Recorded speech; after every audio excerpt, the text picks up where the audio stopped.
Tucker Carlson, Ben Shapiro clash at this year's AmFest over Candace Owens, Megyn Kelly, with Ben Shapiro making the claim that there is only one true moral side here. There is only one moral side here, Erika Kirk's side. You know, the side of the widow with 2 children whose husband was live on camera in front of all of us. And see, many thought this event was going to bring everybody together and be a moment of unity. Instead, it led to an even greater fracture, and not a fracture over elections or policies, but a fracture over loyalty, truth, and who gets a pass when things go too far. You see, that statement that Ben made forced a choice. Clarify the facts, draw boundaries, and deal with the implications, or double down on loyalty and treat criticism as betrayal. Well, when Tucker Carlson went up to give his speech, I think he absolutely lost the plot and chose loyalty over logic. I remember my brother once said, I have one brother who's my best friend, and he once said something lunatic, as brothers do. And I remember all these reporters, one from the Washington Post, which used to be a newspaper in Washington, calling me and being like, will you denounce your brother? I said, son, if my brother went on a related spree, I would not denounce him. What? Are you for related sprees? No, I'm for my brother. And nothing will ever make me not for my brother. And I'd probably tell him, no more murder sprees for you. I'm not for that. I'm not for a lot of things, actually. But I will never, ever denounce people I love to satisfy the mob. Right?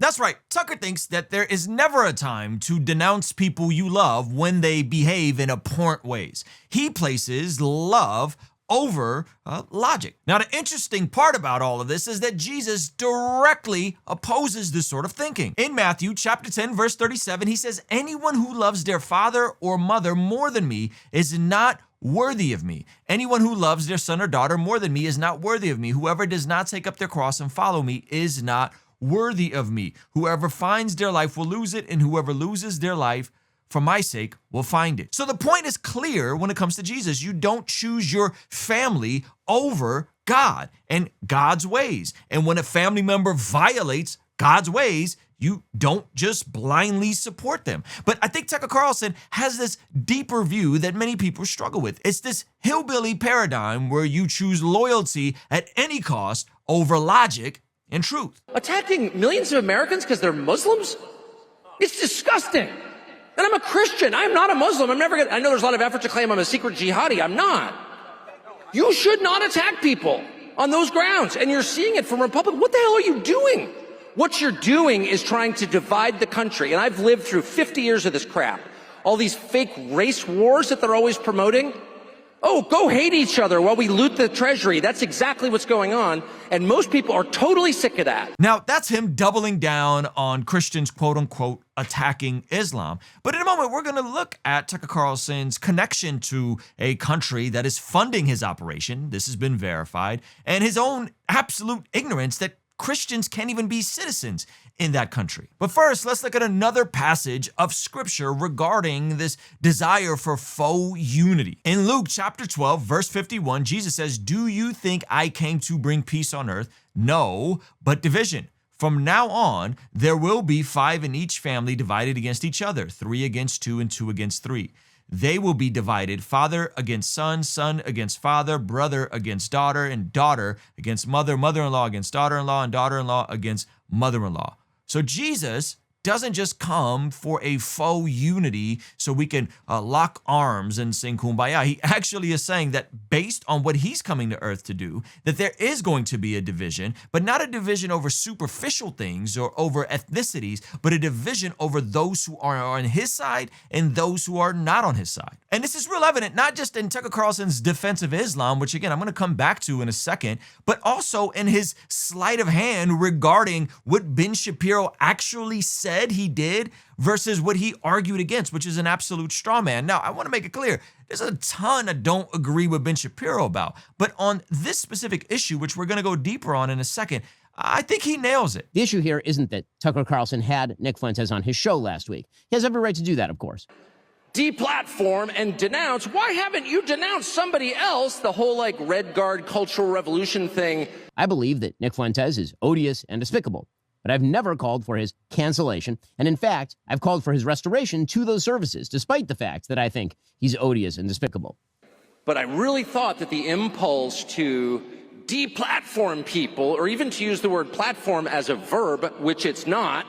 It is not cancellation to draw moral lines between viewpoints. In fact, we used to call that one of the key aspects of conservatism. So did you catch it? The sleight of hand, the straw man.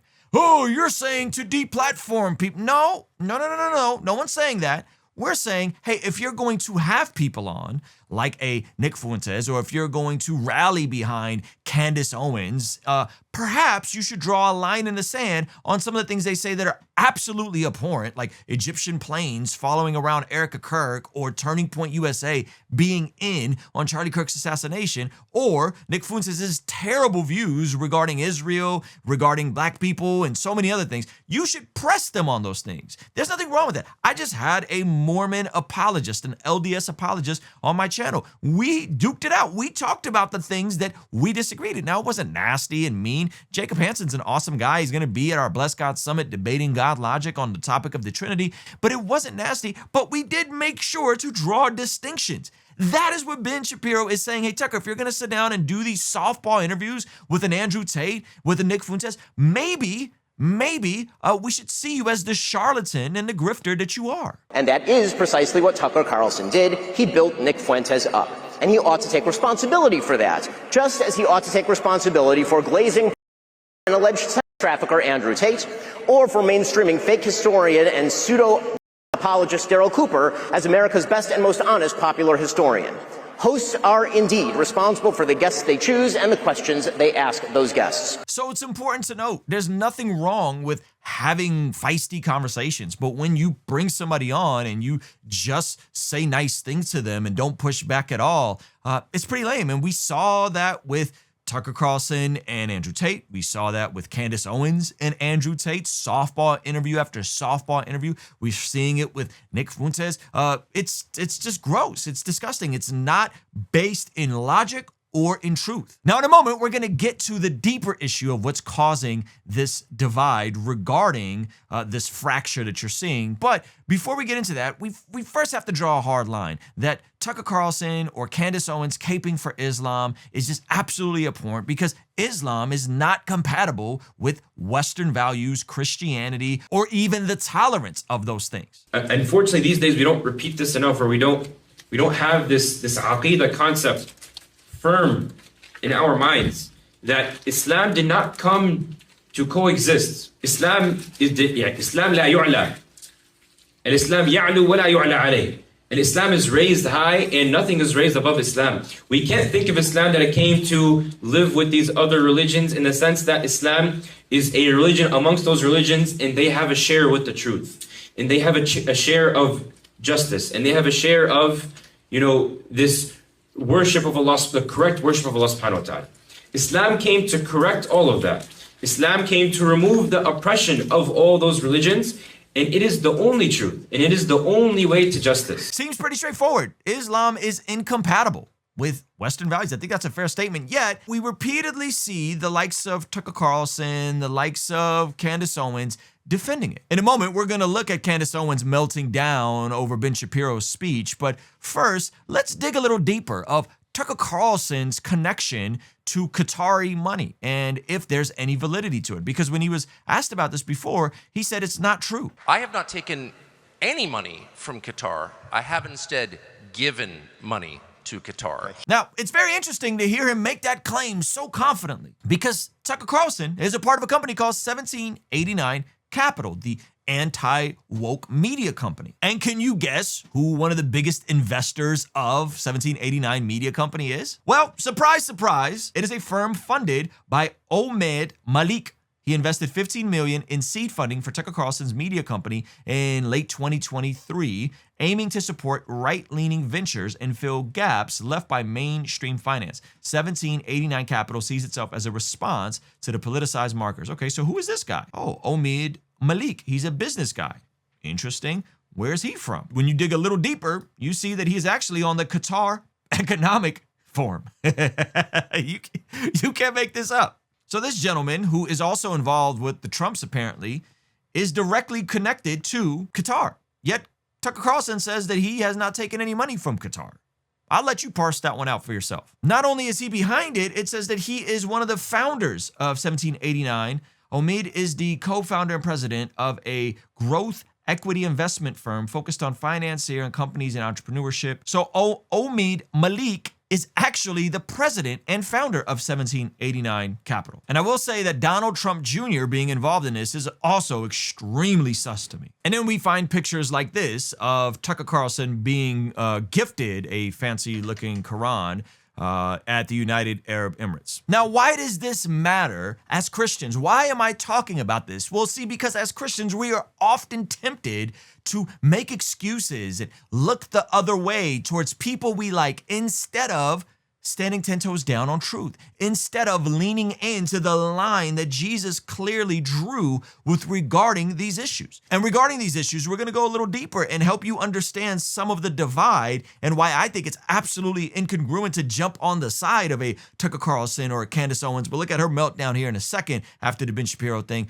and why these things don't align with a biblical worldview. But first, I gotta tell you guys that I'm hitting the road coming to a city near you for the Godly Ambition Tour. If you guys didn't know, I released a book in September and we're taking this on the road. So I am going to Houston, Texas, March 21st. I can't wait to see you guys. Dallas, Texas, March 22nd, Chicago, Illinois, April 10th, Pittsburgh area, April 12th, DC area, April 25th. I'm gonna be doing a keynote, incorporating a bit new music, doing a live podcast, answering some of your guys' questions. April 26th, I'm in New York City, May 9th, Los Angeles, in the Tampa area, May 15th, and May 16th, I'm in Atlanta, Georgia. Go to Ruslan KD or hit the link below. We actually have every single city to the tickets below. Tickets are about $35 for general admission, and then you could upgrade with some other things. So hit the link in the comment below. Get your tickets now. I need you guys out of the chat, out of the comment section, and in the building with me for the Godly Ambition Tour. Now, I could already sense some of you guys typing in the comments, Ruslan, are you taking Ben Shapiro's and the Jews' side? No, there's tons I disagree with Ben Shapiro about, and I've been repeatedly critical of Israel when I feel like Israel makes a mistake in what's going on with Gaza or outside of Gaza. But I do think this is a deeper issue that is going to affect Christians. And I think it's around the issue of our identity and what are the things we're willing to divide on. And so the split we're seeing, I think, is actually a necessary one, which leads me to this video I saw by Dr. Steve Truly. He's done some good analysis, but I think here he nails it with regards to what we're seeing, even though I disagree with his conclusions in a way he's framing one side versus the other side. Okay, so check this out. What's happening at America Fest is that these two factions, the traditional Republican wing and the MAGA wing, are clashing. And they're clashing because they represent two fundamentally different worlds, a world ordered around ideology versus a world ordered around identity. That was a Cold War world order defined by a clash of ideologies. So you were either on the side of the Democratic West or the Soviet East. It was an era where the defining question all over the world was, what do you believe? And so the Republican Party developed a very well-defined set of conservative beliefs and principles. Those beliefs, those principles extended beyond any geographic region. They were right for everyone, for the entire world, because it was either our beliefs or the Soviets' beliefs that were going to prevail at a global scale. We have to understand that that world has come to an end. With the fall of the Soviet Union, starting in the early 90s, scholars like Sam Huntington of Harvard, they were arguing that the age of ideology had collapsed. And instead, populations were now realigning around an age of identity. They were turning back to nation, culture, custom, and tradition. And so there were no longer these transnational principles and convictions and beliefs that all populations have to adhere to politically and economically. They've radically rejected that, and populations are instead embracing their own civilizational uniqueness. This is what Russia and Ukraine is all about. This is what China and Taiwan are all about, or India and Kashmir are all about, and on and on and on and on. And so bottom line, the likes of Ben Shapiro want a Republican Party that, continues to define itself according to the beliefs and principles forged during the era of the Cold War, whereas the likes of Bannon and Carlson want a Republican Party that always now and forever into the ages of ages puts America first. It's ideology versus identity. And I'm just going to say it, for right or for wrong. The world in which this idea the Republican Party is rooted in beliefs and ideology and so forth, that world doesn't exist anymore. And therefore, that party has little plausibility in a world reconstituted around national identity, which ironically Ben Shapiro recognizes for Israel, right? And what Bannon and Tucker want is they want Ben to afford to America the same nationalist and religious identity he affords to Israel. Now, let me just point this out. Beliefs shape your behavior.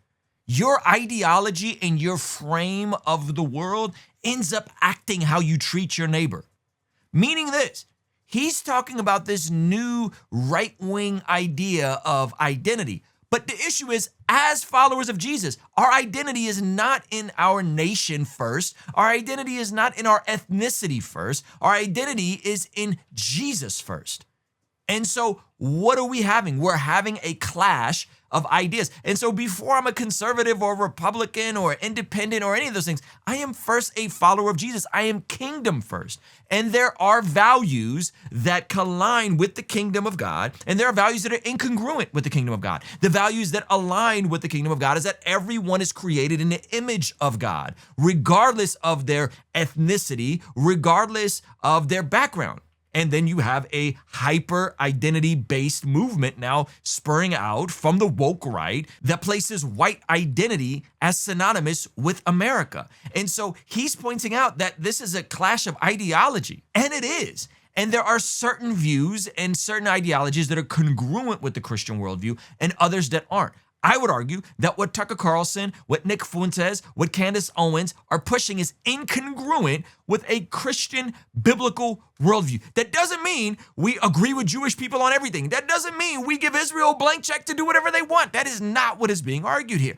But when I look at the views that a Ben Shapiro has, views of free market, views of self-determination, self-reliance, a family, building these ideas on Western values, which are highly influenced by Christianity, which came out of Judaism. So when people say Judeo-Christian, it's not saying that they're the same or whatever. It's just saying that Jesus was a Jew. Hello, he was born in Bethlehem. Hello, we're celebrating a Christmas story right now, born to a virgin in Bethlehem 2,000 years ago. All of these things are connected, and therefore this worldview is substantially more congruent to a biblical worldview than a worldview that is caping for Islam and aligning itself with overt, loving, white nationalist identity. So yes, this is about ideology. And so props to the pastors and the folks like Mike Winger, who's a friend of mine, who said, hey, yeah, Ben Shapiro was right. He's not right on Jesus. He's not right on denying Jesus.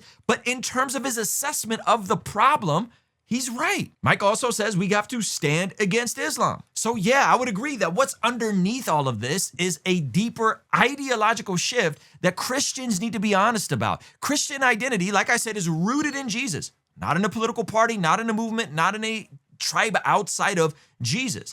But what we're seeing on parts of the woke right is this quiet inversion. You see, faith is being treated as a cultural accessory. That's why a guy like Tucker Carlson can go on and say, I would rather stay with my brother and not disavow him, when Jesus says the total opposite of that. That Jesus comes and your faith comes before your family. And so while nationalism is becoming the core identity, I'm telling you guys, that is a dangerous trap, because once loyalty to a nation, a race, a political team comes before loyalty to Christ, your discernment collapses. Truth becomes negotiable. It's my truth versus your truth. That sounds like the far left. Boundaries completely disappear. Now, whether that pressure is being amplified by foreign actors, like we just saw, Tucker connected to Qatari money, or internal folks within the West trying to destabilize all this in a post-Charlie Kirk world, hoping to prove that the right is fundamentally right, the result of the issue is the same.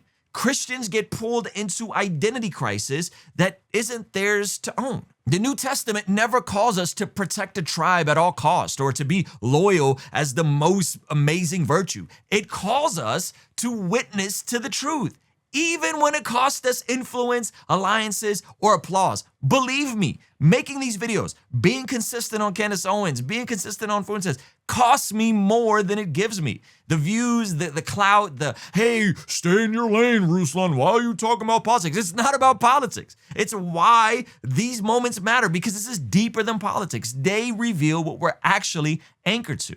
So that statement absolutely forced a choice. There's a line in the sand drawn.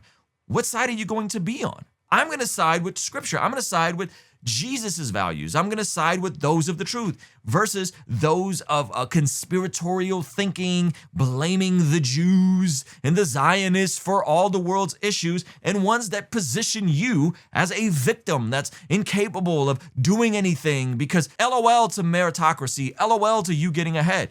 All of these things are interconnected, and it's this weird horseshoe theory where we see the far right and the far left aligning itself with the fruits of Islam. And this is most evident in seeing Candace Owens absolutely melt down and go right back into her conspiracy theory bag and start to put on this bizarre Nation of Islam Farrakhan rhetoric when Ben Shapiro rightfully so called her out. This crash out is phenomenal. But before we get into this crash out, I gotta let you guys know we are having a New Year holiday sale over at blessgod.co. We have our devotionals on sale, our 60-day Devo, our prayer journals on sale. We have the Occupy Till I Come Dove hat on sale. Forrest Frank Ward, it completely sold out. We just got it restocked. We also have signed copies of my brand new book, Godly Ambition, on sale, all happening at blessgod.co. 15% off the entire store. Great way to partner with what we're doing here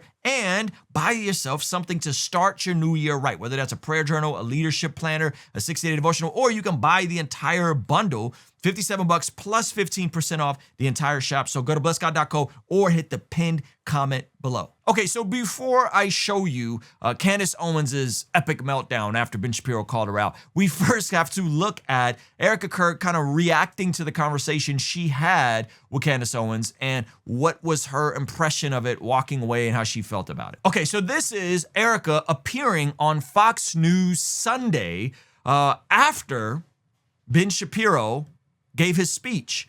I don't know if it was shot after or not, but remember, Ben Shapiro said there's only one moral side here. That is Erika Kirk's side regarding all the Candace Owens insinuation at Turning Point was involved. Now listen to Erika give her reflection after this thing, and then we're going to look at Candace's meltdown. Did you feel like you have common ground? You have some common ground with Candace? I mean, you both want to honor Charlie's legacy, it seems. I mean, you both say that you want to know exactly what happened. Do you feel like there was some common meeting of the minds there? I'm not going to speak on her behalf. But what I do know is that my COO and myself, when we walked into that meeting, we were very intentional with why we were there, provided what we wanted to provide to show context and also to show we have nothing to hide, never will have anything to hide. And you just let the Lord do the rest. But I'm not going to sit and judge how anyone interpreted anything outside of myself. So I pray for her, I pray for her family, and let the Lord handle the rest. We're building. I don't have time for the noise. I said my piece, and that's it. And we get back to work.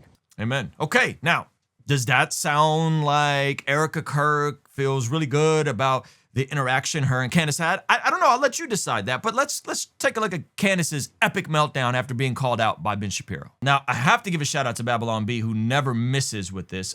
Candace Owens horrified to learn Christmas was started by the birth of a Jew. Okay, let me get into her actual meltdown. Now, remember, the theme of today has been we don't choose loyalty over logic and truth. Tell me if there's anything illogical about this response to Candace offered up Ben Shapiro after he took her down with logic and truth. I am done with it. This one is so fully off of the mother effing plantation. Truly, Ben Shapiro, f you and the midget horse that you rode in on. And I say that on behalf of the world. Okay, so first of all, I don't understand why she edited the mother effing and then just full on said F you, Ben Shapiro. Again, is this logical? Is this a way that a Christian should speak? Is there any argument here that's causing you to reason amongst yourself? Or is it just an ad hominem, just a personal attack? F you, Ben Shapiro, I'm using us, I'm done. Right? Okay, let's get back to it. I know you're going to get applauded by Konstantin Kisin and Andrew Christ is King Klavan and all of the people, the men who have to keep applauding what you do like you're a 4-year-old to make you feel good. But the rest of the world can't stand you. You're obnoxious. You have absolutely no values that exist outside of the Talmud. You describe yourself as a Talmudic Jew, and I've learned what's in that Talmud, and I encourage other people at home to learn what is in that Talmud so that you know what Ben thinks of you, because he doesn't just hate me, he hates you too. Okay, so now she is leveraging more insults and saying, you're not popular. You're irrelevant. What is this, high school? Okay, I think Ben Shapiro just had like a New York Times best-selling book. I might be wrong, and I'm pretty sure it's a bestseller though. So what? And then she goes to the Talmud. Now again, this idea with the Talmud is so goofy. Why? Because the Talmud is like hundreds of years of rabbis arguing amongst themselves. There are rabbis that are saying some vile things about a character named Yeshua, which some people believe is talking about Jesus, some people don't. And then there's rabbis that are saying other crazy stuff. This isn't official doctrine. This is like arguing amongst themselves over hundreds of years. That may not make sense to Candace because she's a Catholic, but despite popular opinion, there's no unified Jewish magistrate or pope. There's all kinds of fragments within Judaism. Okay, so quoting the Talmud or referencing the Talmud as what all Jews believe is like quoting church Twitter and calling it Christianity. Now, her next claims are going to be even more preposterous. But first, let's deal with this Talmudic Jewish book. Okay, the book she's referencing is actually written by August Rolling. The hilarious part is this book was actually discredited in his own lifetime. It was an anti-Jewish polemic by someone that couldn't read or understand Hebrew and definitely fabricated multiple quotes from the Talmud into this book. It's as much scholarship as her show. It's 19th century anti-Semitic nonsense that was debunked at the time it was written. And to present it as some secret hidden knowledge is even more gross. But she goes on to just make some statements next that are just historically not true. Okay, check them out. What is in that Talmud so that you know what Ben thinks of you? Because he doesn't just hate me, he hates you too, white men.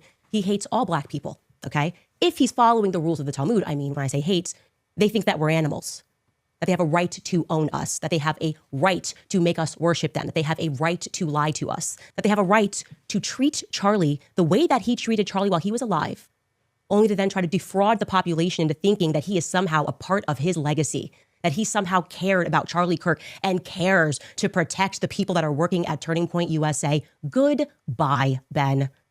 Goodbye. Okay, so now the argument is that the Talmud, which again is not a unified teaching document, teaches Ben Shapiro to hate not just black people, but white people.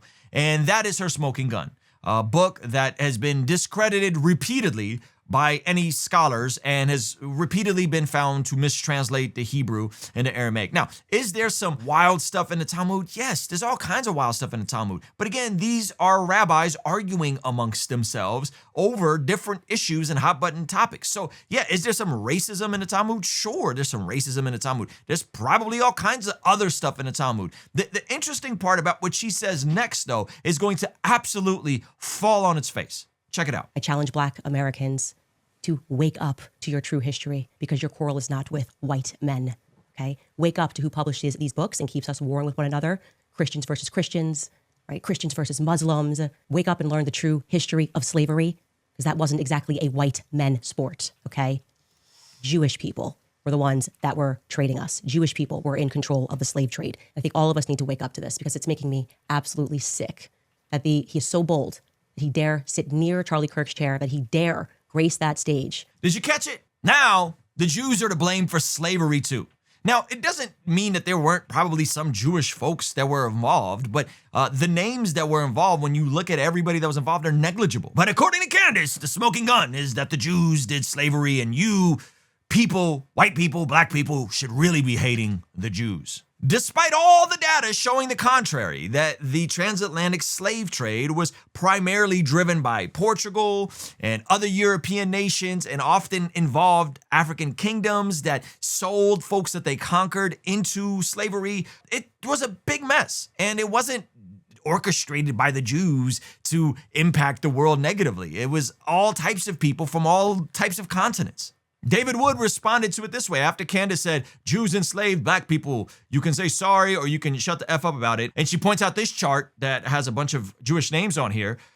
Maybe a dozen, 2 dozen names. David Wood responds that the transatlantic slave trade was primarily ran by the Portuguese, the British, the Dutch. So why isn't Candace complaining about the Portuguese, the British, etc.? Because Ben Shapiro is a Jew and he criticized her, and she thinks she'll punish him by getting black people to hate Jews for the slave trade.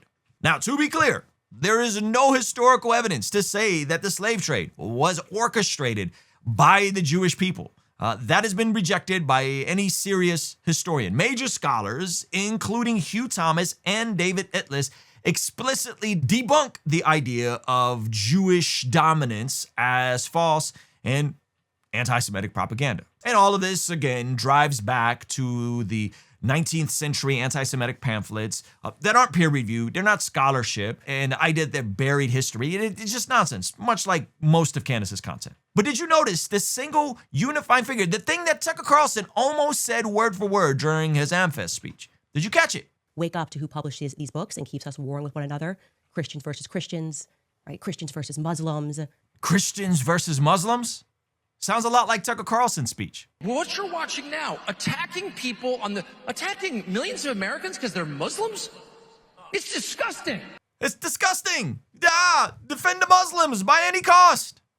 Interesting. It's almost like they got the same talking points. And speaking like it all sounding like it's coming from the same script, I have my buddy Mike Jones here from Inspiring Philosophy, who was actually at AmFest and has done a ton of debating on this exact topic. Okay, Mike, so you were at AmFest. You heard a lot of these speeches in the room. What do you make of some of this, I don't know, weird coddling that we're seeing from the Tucker Carlsons to Candace Owens towards Islam? And what is your just assessment of being there in person, as well as the overall ways that Islam is incompatible with a Christian Western worldview? Yeah, well, the good news I'd say is that didn't really seem to resonate with the audience, that pro-Islam crap. The idea that for some reason that Islam is not a huge threat. It doesn't seem like the crowds were really in agreement, and definitely a lot of the people I talked to were not in agreement. So that's some good news there. It's wild that they're taking that view. If they would just study a little bit of history, they'd study a little bit about what Islam teaches and stop listening to progressive Muslims that are not going on what the Islamic sources say. They're not going on the way Islam is being promoted and taught in the Middle East. They would see this as a major problem. We cannot ignore this. And if Islam grows in an area, they will start to dominate, push their authoritarian views, outlaw things like freedom of speech, push things like apostasy laws, blasphemy laws, treating Christians like people of the book. You'll see the crap that we see in Qatar, where Christians are not allowed to go around and carry Bibles in open or wear crosses or preach their religion or try to convert Muslims to Christianity. It's an oppressive, authoritarian religion that is incompatible with the values of the West. Yeah, I mean, we talked about Tucker saying that he had no funding from Qatar, but then finding out that the media company that he's with has funding by someone that's from Qatar and sits on this Qatar Economic Forum thing, which is hilarious. You mentioned how the different rights for Christians in Qatar. One of the things that people don't know is that Christians can't even be citizens in Qatar. And that's extremely fascinating. So that's interesting. Now tell me a little bit, you've done a lot of work with debating quite a few Muslims, and you've pointed out, David Wood kind of coined the initial Islamic dilemma, but you've coined like a new Islamic dilemma. So real quick, can you just give us a breakdown of the two Islamic dilemmas and then the one you've been advocating for on your channel? Hopefully people will go check you out and sit more in depth with your work. Yeah, sure. So the standard Islamic dilemma is that when we look in the Quran, it constantly confirms our scriptures. Surah 241, 3:2-4, Surah 568, 547, 1094. Over and over again, the Quran wants you to know that it is confirming the Jewish and Christian scriptures. Well, that creates a dilemma. Either our scriptures have been corrupted or they have not. If our scriptures have not been corrupted, in the Quran, and like Surah 568 tells us to observe them and use them and judge by them, well, then we can conclude that Islam is false because the Quran contradicts the scriptures the Quran is telling us to observe and live by. But if our scriptures have been corrupted, Islam is still false because it is confirming corrupted scriptures. So either way, it loses. False. Yeah. Either way, yeah. And this is not something we've made up. This is from what the Quran teaches itself. Over and over again, I'm in conversations with Muslims about this, and I'm the one constantly quoting the Quran, telling them what it says, and they're not doing that. So what does that tell you? And the other dilemma I've worked on is the Quran also says something interesting. It says over and over again, it's clear. This is in Surah like 15:1, Surah 12:1. It says it's fully detailed. Its verses are well perfected and then fully explained. That's Surah 11:1, for example. Well, that creates another problem. If the Quran is clear, Islam is false. If the Quran is not clear, Islam is false. The second one seems pretty standard. If the Quran is not clear, well, then it's contradicting itself. Islam is false. But if the Quran is clear, then we can just run the standard Islamic dilemma because it's clear. It says it's fully detailed. So when it says, "Oh, people of the book, you have nothing to stand on unless you observe the Torah, the gospel, and what has been revealed to you from your Lord," the Quran says that's clear guidance. That's fully explained guidance. All right. So I can just go on that clear guidance and judge that Islam is false. So this clear Quran dilemma works in conjunction with the standard Islamic dilemma to really just hone in on the fact that you can't get out of this. Islam is false. Yeah. You recently debated Muslim scholar Daniel Hakikachu. And he's not a scholar. That was a Julie Royce nod. You debated him on an absolute abhorrent aspect of Islam, which is child marriage and child bride. And you recently kind of coined another Islamic dilemma with Aisha. Unpack that for us a bit. Yeah, so the hadith. Now, this is a dilemma for Sunni Muslims because this is arguing from what we find in the hadith collections. But the hadith are very clear that Muhammad married Aisha when she was 6 and consummated the marriage when she was 9, which is evil and disgusting.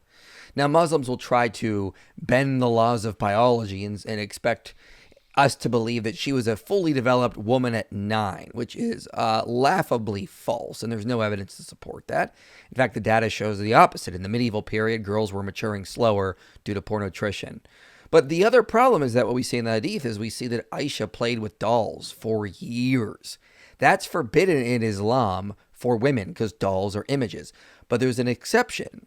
It's allowed for girls who have not started their period. So they're prepubescent. Okay? So here's the dilemma. Either Muhammad was and he was having intercourse with a prepubescent girl, or Aisha was past puberty, which is unlikely, but then he allowed her to basically sin by playing with dolls for years after that fact. So did the Prophet allow for major sins in Islam, or was he a pick? That's a dilemma.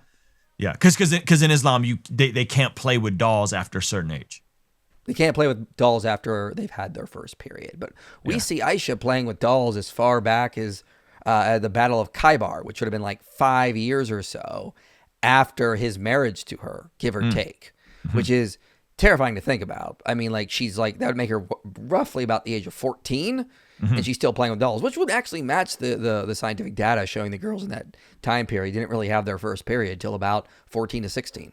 That's interesting. Okay, last question for you, Mike. A lot of folks on what I would call the woke right push back and say, once I was red-pilled and woke up to this idea that Judeo-Christian is nonsense, therefore I was able to see how evil the Zionists really are and how bad they really are. And then that leads to attacking of, everyone from Calvary Chapel to the typical Ted Cruz type of approach, which, by the way, with Tucker Carlson, the hilarious part in all this is that he would never be this soft on himself if he was interviewing himself, right? Like if he just held the same standard to himself that he held to Ted Cruz, it would all fall apart. But regarding this idea of like, oh, Judeo-Christian is nonsense, Judeo-Christian is bad, help us understand why folks may use the title Judeo-Christian.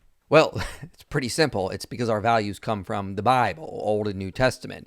And Christians didn't write the Old Testament. It was Jews. So we say Judeo-Christian because the religion of what we would say Yahwehism was developing in Judea from people that we would call Jews, and they share half of our Bible with us for the most part. A lot of our values are going to come from the Old Testament, so we just coined the term Judeo-Christian because that's where our values come from. It comes from the scriptures given to us by Jews and Christians. Now, I obviously disagree with the Talmud. I think the Talmud is wrong and evil and should be rejected.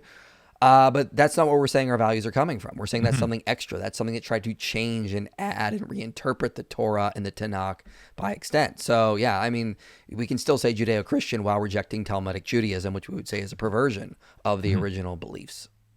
Yeah, and even in diving deep, I'm not sure if you have any thoughts. Like I dove deep on the Talmudic Judaism. Even the Talmud is a bunch of debates amongst rabbis and arguing for hundreds of years. So it's not this one linear teaching as if there's this Jewish magistrate or hierarchical pope position. It's a bunch of infighting within the Jewish faith, right? That yes, we would say is a clear distinction and delineation from what we saw Jesus practice. Well, yeah, and I tried to point this out to Suleiman Ahmed in my debate I just recorded with him at AM Fest, and he was insistent, no, it isn't. And I'm like, okay, whatever. I don't see a bunch of Jews running around trying to justify child marriage and turning us into dhimmis and advocating for blasphemy and apostasy laws. But even if that was really what Judaism taught, then yeah, it would be incompatible with the West. So but he had a weird way to interpret the New Testament and the Talmud. But you're right, the Talmud is just this conversation between rabbis. It's not laying down laws, rules like you're going to get in the Sunnah for Muslims or the Quran for that. So these are issues that Muslims have to deal with that Jews and Christians just sort of laugh at, going, well, good thing we're not stuck with those weird principles when it comes to our scriptures or scholars or rabbis or teachers that we use. So it's just kind of one of those weird things where Muslims assume the rules in their religion are the same in other religions, which is absurd nonsense. Yeah. Well, Mike Jones, thank you so much for calling in, brother. Guys, check out Inspiring Philosophy YouTube channel. We'll have it tagged below. He's doing amazing work over there. It's not just engaging with Islam. It's actually engaging with atheism. It's engaging with all sorts of different topics. And so I'm grateful for your work, brother. Hopefully people check you out, give you a sub, and hopefully we figure out a way to find you a formidable opponent at the next Bless God Summit. We're still working on that. Awesome. Yeah, look forward to it. Super fun talking to my dude, Mike Jones. Hopefully we can get him out to the Bless God Summit. But this is what I wanted to hone in on. When an alliance or a loyalty to a specific type of ideology replaces biblical moral clarity, it creates a cover for darkness. And that's exactly what we're seeing with this Epstein file dump. They just dumped some of these Epstein files. A lot of them were redacted, which we'll get into. But this one is super fascinating. No rest for the wicked. Late Epstein dump shows creepy photos of temple with dingy mattresses and zodiac signs. So apparently this dude, according to the New York Times, on his Pleasure Island, had this entire PDF file island and had a temple-like building put together featuring elaborate ceilings and mural depicting signs of the zodiac and a pair of ratty mattresses. Oh, this is so bizarre that this stuff is now being uncovered. Now, this isn't even the worst of it, right? The stuff that's the worst of it is really creepy. The interior of the mysterious structure, it's always some weird religious and spiritual stuff happening here. The purpose of which was not immediately clear, appeared to be in a state of disrepair despite its grandiose decor with exposed cement, board panels, as well as bits of wooden stern throughout. The entire ceiling was painted to resemble a cloud. And so here's some pictures of this kind of weird temple-looking thing. Really weird stuff. Now, the person who added the worst in this entire thing now is accusing Trump's DOJ of a cover-up. We need no such protection. Is Bill Clinton, who was seen in multiple photos, but this one being the most egregious, with someone in a hot tub that was redacted. There was also photos of Michael Jackson, Chris Tucker, Mick Jagger from the Rolling Stones. The Department of Justice released hundreds of thousands of documents related to the notorious Jeffrey Epstein. The drove of documents unveils unseen photos of Epstein with numerous high-profile politicians. We got Mick Jagger, Michael Jackson, the Prince, Bill Clinton, so on and so forth. And so Bill Clinton is calling this a cover-up and is asking for everything else to come out, right? Another previously unseen photograph, Clinton, Epstein, and members of their inner circle attended a dinner with Rolling Stones frontman Mick Jagger. The Post revealed the trip Clinton invited Epstein and Maxwell as plus ones to a Moroccan king wedding. All right. Interesting stuff. What's interesting is all the redactions here. Okay. So this is Penguin Zero who covered some of this stuff. Check this out. Finally, all of the information on all of these evil right here at our fingertips. We get one sentence and then pretty much everything else redacted. And this isn't some isolated incident where I'm cherry picking. The bulk of these files are this is ridiculous. So they put this out and like all of it is almost like, where's all the information? Heavily redacted, and heavily doesn't even do it justice. It's so beyond that. Like it is redacted to a comical degree where it would be laughable if it wasn't just so blatantly evil. Like look at the thumbnail here. You could close your eyes and see the same thing that these files show you, which is just nothing. Darkness. I always said if they do release it, it'll probably be heavily redacted. I didn't even expect it to be this extreme. This is crazy. They don't even let like a couple of like rogue words fly, like random like the or and. It's all just blacked out emptiness. They released hundreds of pages of it's Unbelievable. Talk about blacking out. I don't know if I can get a close-up of my phone. This is one of the documents that the Justice Department released. It's 100 pages. Right. This is what it looks like. I don't know if you can see. It's all black. It's just 100 pages of redaction. That's the transparency we're getting here. Right. Yeah. A rare CNNW. Okay. Now let's look at some of the things that they're alleging is redacted is around Trump. This is Osman Gold reacting to some of this stuff. 16 files from the Epstein files release suddenly vanished from the DOJ's webpage with no explanation. For context, anyone can fact-check this themselves by visiting the website. One of the files was removed, so you can literally see the file name jumping from 467 to 469. That file was a photo where Trump was featured. Whoever removed the photos of Trump, because they had... Yeah, this is so bad and so clearly egregious that they're doing this right in front of us. And again, Trump said that him being in it or him being connected to it was a hoax. And now it appears that all the files that had him in it are removed. Now, it leads us to the question of, well, how do we know if these are the full files? And there's a video done on this by a congressman, actually. Congressman Thomas Massey. He said this just on the 18th of this month. So let's see his thoughts on this. Let's start out with, how will you know if they've released all the materials? Well, one of the ways they won't be all redacted. No, is there are people who have covered this case for years. And I've talked to them in private, and they know what some of the material is that's back there. But the other way that we're going to know is the victims' lawyers have been in contact with me, and collectively they know there are at least 20 names of men who are accused of crimes in the possession of the FBI. These would reside in the FD 302 forms. The FBI fills out these forms to summarize or memorialize what a witness gave them as far as testimony when they interviewed with the FBI. So if we get a large production on December 19th, and it does not contain a single name of any male who's accused of a crime or trafficking or any of these things, then we know they haven't produced all the documents. It's that simple. Interesting. So he's saying that this should have came out with names of the people who violated these victims. That's what should have been here. But unfortunately, that's not what happened. That's not what came out. Fascinating, isn't it? This is a law. It's not a subpoena. So what we've seen in the past is that Congress issues a subpoena to the executive branch, and the executive branch ties up in court and tries to delay and obfuscate. And they know that if they drag it to the end of Congress, that congressional subpoena expires at the end of Congress. And so the next Congress they would have to issue another subpoena. But what often happens is the majority changes, or the person in the White House is no longer there, or the person in that office is no longer there. And so there can't be any prosecution or criminal or anything like that carries on past the Congress. Yeah, so they're just pushing it out further and further and further out. The fascinating part about all this is these aren't speculation. These are documented cases. There's victims that have came out and have talked about this, and yet we're seeing this being covered up right in front of our eyes. Now, why am I talking about this? Well, because again, when you're placing your allegiance to MAGA, your allegiance to a personality, your allegiance and your loyalty before the truth, that is how you get into these messes. And so Trump has seemingly engaged in some degree of cover-up. Now, that doesn't mean that he's not also passing good policies and doing a good job on the border or doing a good job in the Middle East.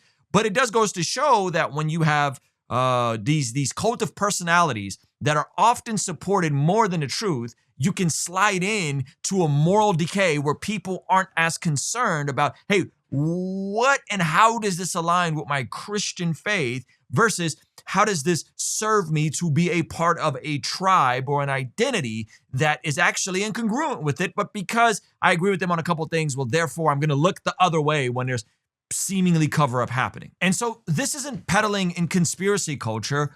It's quite simple. These are real documents with real victims and real people that have committed real crimes. And you'll know that the documents are real when these are released and there are folks that can be charged with crimes in these. Unfortunately, so much of it is redacted, so much of it is covered up, so much of it is not revealed because scratch my back, scratch your back type of culture. But there's legal mechanisms that are potentially in place to prevent this. I don't know how this is going to play out. I do find it super sad that there's women here that are looking to get justice, and yet they are not getting justice. On top of that, there's also a development that Epstein could have potentially self-deleted himself based on new footage, even though they said they didn't have footage. Okay. Now I'm not gonna play you guys this footage, but it appears that there is some stuff that has came out and has Epstein attempting to delete himself, even though they were saying that this footage didn't exist or the cameras weren't on, but yet there were cameras in. I don't know. I don't know what to make of any of this stuff. So I find it interesting so much regarding the pontificating of what could and couldn't be happening overseas and with other nations, yet there's actual cover-ups happening right before our very eyes. Victims exist. There should be clients that are the perpetrators here, and yet there is a massive cover-up. The system chose silence. The system chose to cover up. People in powerful positions were in on it to various degrees. I don't know what those are, but it's right in front of our eyes. And there's multiple things like that the government is either directly complicit in or is covering up. And yet we choose to pontificate about other things that aren't substantiated, like this entire Charlie Kirk debacle that Candace and Tucker and everyone's been talking about. And so what's the point? When loyalty replaces logic, the truth gets buried. When ideology replaces biblical moral clarity, evil gets covered up. When protecting the tribe matters more than confronting reality, the vulnerable pay the price. That's why this conversation matters. That's why it's important for us to talk about it as Christians. It's not about staying in your lane or not talking about politics. No, these things are practical and applicable to our day-to-day life. And that's the dividing line that I think Jesus talked about. Not division for division's sake, but truth drawing a line in the sand and forcing a choice. And that contrast actually brings us to two very different takes on Christianity, different takes on what it means to be a man in this modern context. Let me give you guys an example of a friend of mine that recently came to faith several years ago and the impact that Christianity has had on him. This is my buddy Caleb Hammett. I actually met him in person at Liberty University when I spoke there for their convocation. He posted this video right here that says, guys, Christianity brainwashed me. And it says, brainwashed me so hard that I got married young, got sober and stopped partying, started to take care of my health to honor God, stopped watching porn and seeking lustful desires. It's crazy how when I was living for the world, I was depressed, but now that I'm brainwashed, quote unquote, I am the happiest I've ever been in my entire life. What a beautiful picture of what it means to be a follower of Jesus in this climate. Now juxtapose this to some of the nonsense we see coming out from the woke right with the Nick Fuentes groper crowd. And then I'll point you guys to another resource on someone that's been speaking about biblical manhood consistently and clearly that I think many of you guys should start checking out. So let's check out this Nick Fuentes clip first. Some of these takes are getting so outlandish that Nick's very own fans are sending me this sort of stuff. The gropers, I think who just consistently catch L's, are sending me these videos. Okay, so check this out. Those nerds and simps seem to forget biblical masculinity involves Samson killing 100 people, David killing a giant, and Jesus whipping people. Those nerds and simps, this is a super chat. This is one of his own fans said, hey man, you know, biblical masculinity, it's not just being a soft beta male. You got some pretty masculine folks. David in there, right? We're watching House of David right now, me and my son, and it's the end of season 2, and it's the part of the scripture where Saul tells him he needs to go kill 100 Philistines and bring back their foreskins. It's a descriptive passage. But there's some pretty wild stuff in the scriptures. And now listen to Nick Fuentes' response to this. Yeah, they forgot that then they worked out. In the Bible, they did deadlifts, and they ate raw eggs, and they beat people up. Biblical masculinity is based. So he's mocking people who are talking about fitness, deadlifts, working out. He's mocking people in the remedial voice. Okay. And his next point here is absolutely egregious. Okay. So again, we're talking about being quote unquote brainwashed into following Jesus for good things versus being chronically online, viewing yourself as a victim. Now listen to his juxtaposition here. Typical bro. Let's just be honest. Biblical The Bible tells men to be feminine. Like, let's. The Bible tells men to be feminine, okay? This is coming from a self-professed Catholic, ladies and gentlemen. Just be honest. Let's just be honest. Typical bro sent $20. Hey, Nick. Let's not cope about it. The Bible is not a story of like men being jacked and going to the gym. Okay. Typical bro sent $20. Hey, Nick.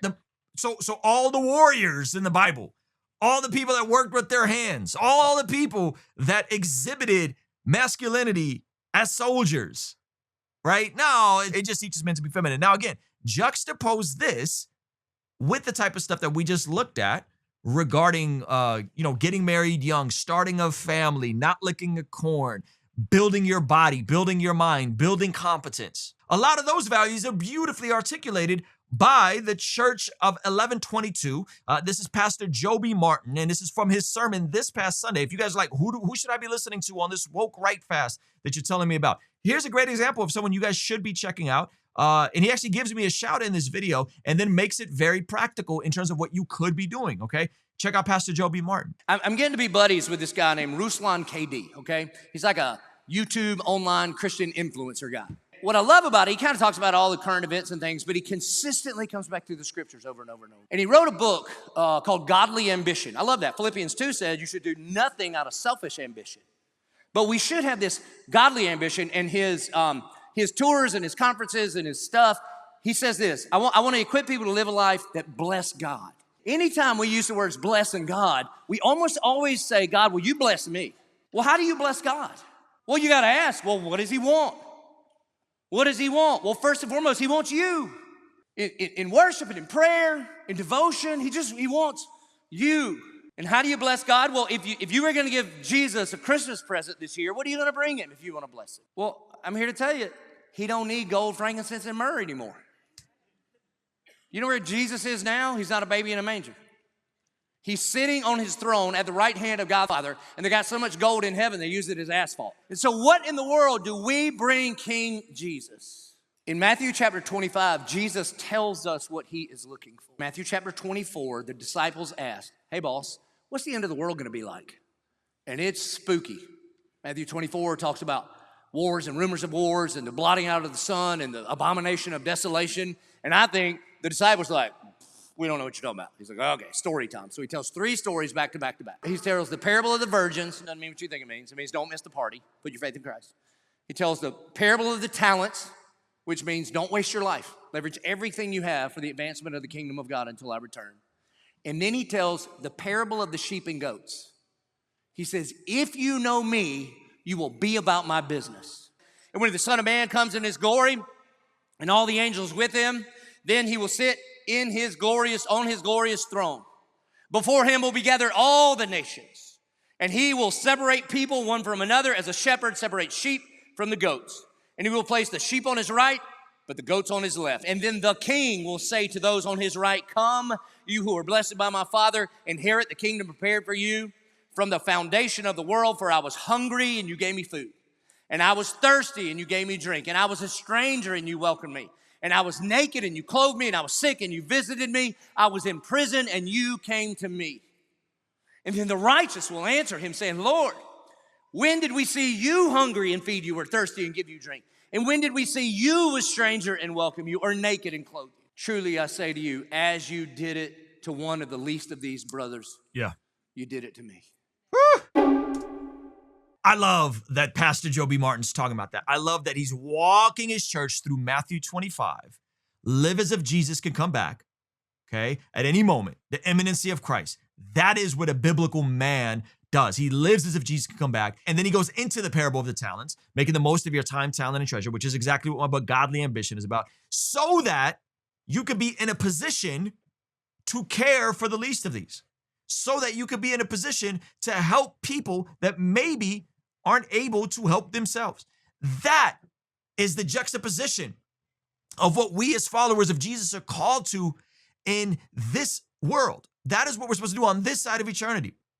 Instead of complaining about things we can't control, instead of being angry at they, them over there, the Zionists, the Jews, the blacks, the immigrants, you name it.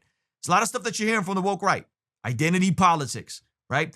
We're called to live as if Jesus could come back by making the most of our time, talent, and treasure for the benefit of the least of these. Yes, that does have a hierarchy. Yes, that does have a priority, meaning we first take care of our household, then our extended family, okay? Then our church family, then our local community, then the nations, okay? But I love that Pastor Joby Martin's talking about. So again, line in the sand moment. Are you going to keep listening to people that are going to mock the scriptures and say, if you follow the Bible, you're going to be more feminine and, oh, you shouldn't lift weights, you shouldn't take care of it? You going to listen to folks like that? Or are you going to listen to folks that are saying, hey, I follow Jesus and man, I got married, I started a family, I built a business, I did something with my time, talent, and treasure. I ended up making an impact on this side of eternity. I helped usher in the kingdom of God here and now. That's the beautiful part about what this looks like when we put legs to it and we walk it out. So biblical manhood isn't proven by dominance or posturing.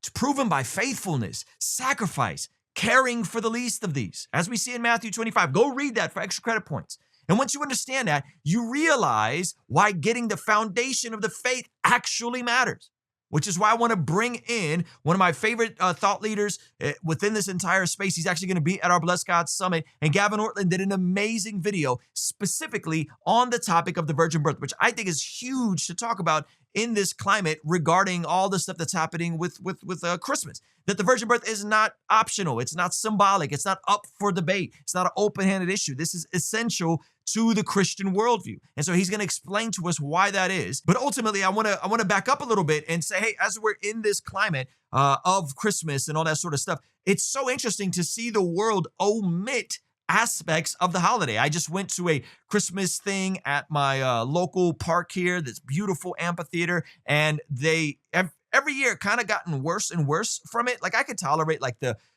quote unquote pagan version of Christmas, right? And initially they had like this like farmer's market where small businesses come together, and then there's like a production and a band playing Christmas songs, so on and so forth. And so initially, the first year I went, they had that. It's like, oh, great, you're supporting small businesses. You can shop within your local community. And then the following year, they removed that and they just had a band. And then I just went this past year, so it's my third year going, and it's a beautiful theater and lights and all that kind of stuff. But they really reduced it to just quite simply a place where you sit down, there's some lights, and you just watch music videos of Christmas songs. And they're not Christmas songs like we would know Christmas songs. It's like songs about Santa and songs about Hanukkah. It was like 3 songs about Santa and 2 songs about Hanukkah, and that was their Christmas play. Not a single song about Jesus, not a single song about the real meaning of Christmas, just a commercialized, materialistic, secular version of Christmas, and then Hanukkah squeezed in, which is like really weird. I don't know if there's some Jewish folks that work at the city that are sneaking in the Hanukkah stuff, but it wasn't Kwanzaa. It was just Hanukkah and this weird secular, I believe in Santa Christmas. So when I think about what Gavin Ortlund is going to talk about next, I think this is why this conversation is so important, because he gets into the virgin birth and why this isn't a open-handed topic. Okay, so check this out. Rejection of the virgin birth typically results from an anti-supernatural worldview.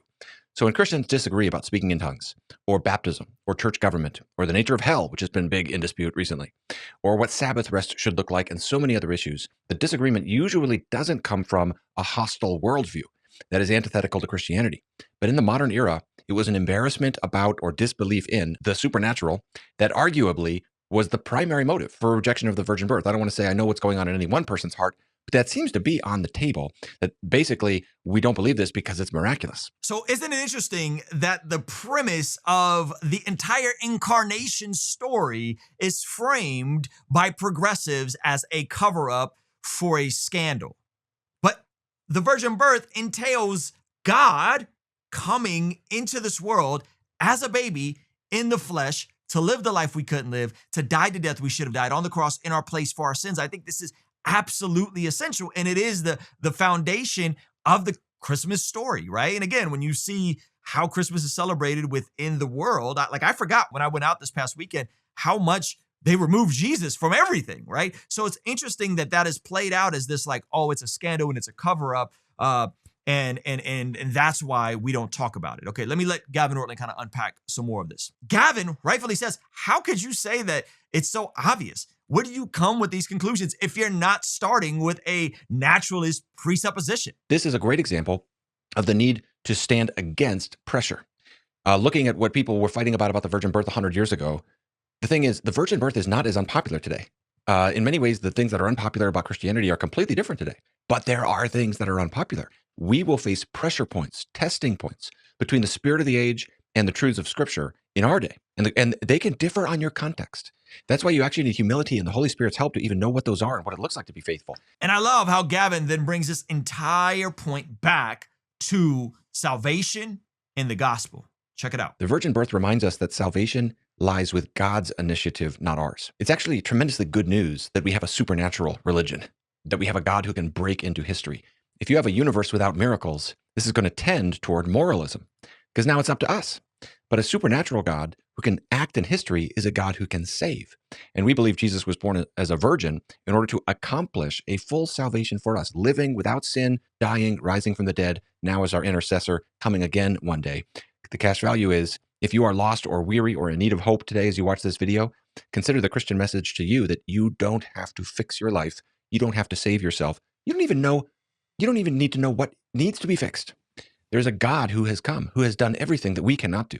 And wonderful news that Christianity says salvation is a free gift. What wonderful news is it to say that salvation is a free gift, that you don't have to fix yourself, that you don't have to have all of the answers. And that when we consider what all of this comes back to is if salvation is a free gift, that means it's initiated by God. If it's initiated by God, that means that ultimately our identity is in the work of Jesus. It means that we do not live onto ourselves anymore. We live onto who Jesus declares us to be. That my identity isn't just about me, it's about who does God say I am and who do I belong to. And this is huge because if you look at even modern psychology with stuff like Atomic Habits, they say that the huge change for most people with regarding their habit formation and their lifestyle is first a change in their identity. And so all of this comes back to identity. We watched loyalty earlier in this video today replace truth. We watched ideology excuse evil. We watch power protect itself with the Epstein things. And we watch how quickly Christianity gets reshaped when it's untethered from Christ. The dividing line today isn't left versus right. Well, I'll be honest that I find myself more and more pushed into the right. It's truth versus tribe. Christianity isn't rooted in our ethnic identity. It's not rooted in our nationalistic identity per se. I don't think there's anything wrong with borders. I think we should have good borders. I think the scriptures presuppose good borders. But Christianity is ultimately rooted in our proximity to power, which is Jesus Christ. That's why Matthew 25 matters so much. That's why caring for the least of these matters. That's why formation matters more than vibes and conspiracy theories. That's why doctrine, like the virgin birth, matters. When you remove truth, evil finds cover. When you remove repentance, mercy gets distorted. When you remove Jesus, Christianity becomes a costume people want to wear to justify whatever they already believe. But when Christ is at the center, everything else gets ordered properly. Power is restrained. Truth is spoken. The vulnerable are protected. And I often think that's actually one of the areas where the conservative party doesn't do a great job, is like articulating vision for how do we care for vulnerable people? How do we care for the least of these? I'm not talking about people that grew up and made bad decisions and are in poverty because of their own choices, but I'm talking about people that have been sinned against, people in other places, people in our own backyard, family member, people who are disabled, people who have developmental disabilities. How do we care for the least of these? And I think when we make the living out of our faith something more than just outrage culture and being chronically online, we will ultimately see the vision that Jesus has for us. And Jesus did promise some degree of division, not because he delights in conflict, but because truth always forces a choice. The question isn't whether we'll be divided, it's what we're divided by. And here, we're choosing truth over loyalty. We're choosing Christ over political allegiance. We're choosing faithfulness over influence. You see, that's the standard, that's the line, and that's what it means to live a life that actually blesses God. So if you enjoyed this conversation, be sure to like, leave a comment. Let me know where you're watching from. I love hearing from you guys in the comments. Also, if you enjoyed Gavin Ortlund, check out our Bless God Summit happening March 5th, 6th, and 7th here in beautiful Oceanside, California. You can go to blessgodsummit.com, see the lineup. West Health is going to be there. Michael Knows, Ninjas Are Butterflies. Again, Gavin Ortlund, Dr. Sean McDowell, KB and Southside Rabbi. God Logic is going to be debating Jacob Hansen. Mike Winger is going to be there. Trizzleman Fitness. My man Josh Nadeau. What do you mean? Brooke Moser. Justin Early, who's an amazing author. And Antonio Cover. We're going to be having this conversation at the Blessed God Summit, talking about worldview, virtue, and impact. And so go to blessedgodsummit.com, get your tickets. If you can't afford them, go scroll down, apply for a scholarship. If you want to sponsor some people to get there, you can apply for that as well. Hopefully you enjoyed today's conversation. I want to hear more from you guys. And if you want to partner with us in another way, you could partner with us on Patreon, $6.99 a month. We're going to open up the lines tomorrow. So if you have a question about anything we're talking about, you can call in. I'd love to talk to you guys. So hit the links in the pinned comment. Tour happening in the spring. I can't wait to see you guys in person, out of the comments, out of the chat, in person, in the room, whether on tour or whether at the summit. I'm looking forward to seeing you guys. And remember, continue to live a life that blesses God. All right? I'll see you on the next one. Peace.